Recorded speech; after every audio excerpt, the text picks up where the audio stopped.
আমি ধন্যবাদ জানাই ওসমান মল্লিককে এবং ধন্যবাদ জানাই, কৃতজ্ঞতা জানাই পশ্চিমবঙ্গ সরকারকে। ধরুন কারণ আমাকে সিকিউরিটি দিচ্ছেন, সে কারণে আমি আসতে পারছি। আর কলকাতায় এসে খুবই ভালো লাগছে।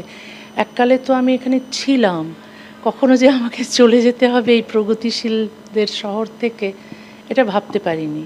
আমি ভেবেছিলাম বাংলাদেশ থেকে আমাকে তাড়িয়ে দিয়েছে, ঠিক আছে, ওটা তো জিহাদিস্তান হয়ে গেছে, ওটা মৌলবাদীদের দেশ হয়ে গেছে, আমাকে তাড়াতেই পারে।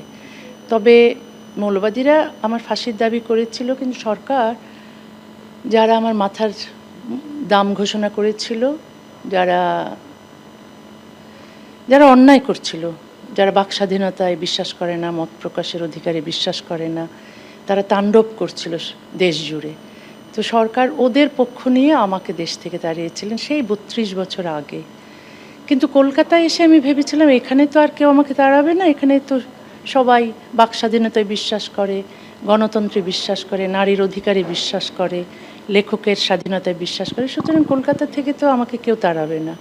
কিন্তু কলকাতা থেকে যখন 19 বছর আগে আমাকে তাড়িয়ে দেওয়া হয়েছিল, আমি বিশ্বাস করতে পারিনি, খুব অবিশ্বাস্য ছিল আমার কাছে। কিন্তু তারপর দেখলাম যে হ্যাঁ, বাংলাদেশের মতোই পশ্চিমবঙ্গ অনেকটা একই রকম, যে একজন লেখককে তাড়িয়ে দিতে পারে।